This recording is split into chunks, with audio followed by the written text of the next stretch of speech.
আজকে সোমবার 21শে জুলাই। আজকে 19শে জুলাই দ্বিজেন্দ্রলালের জন্মদিনের স্মরণ করেই আজকে কিছু কথা থাক।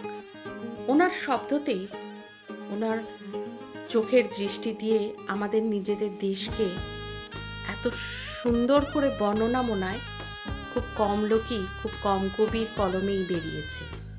উনি বলতে পেরেছেন আমাদের দেশকে ধনধান্যে পুষ্পে ভরা আমাদের এই বসুন্ধরা, তাহার মাঝে আছে দেশ এক সকল দেশের সেরা। আমরা কি মনে করি আজকের দিনে দাঁড়িয়ে আমাদের দেশ সকলের সেরা? নাকি আমাদের ভারতীয় বলতে একটু কোথাও কুণ্ঠা বোধ হয়, কোথাও লজ্জা বোধ হয়?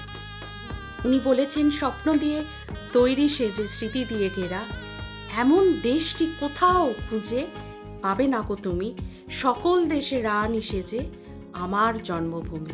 আমরা যেন জন্মভূমি বলতেও কোথাও লজ্জা বোধ করি, কোথাও গুটিয়ে যাই। বিদেশ বিদেশ করে আমাদের সমস্ত পাশ্চাত্য প্রভাবে আমরা যেন একটা বয়ে চলেছি এবং পরবর্তী প্রজন্মকেও সেই স্বপ্নই দেখাচ্ছি। এসো না বন্ধু, আমরা আমাদের দেশকে, আমাদের জন্মভূমিকে এনাদের দৃষ্টিতে নতুনভাবে তুলে ধরি।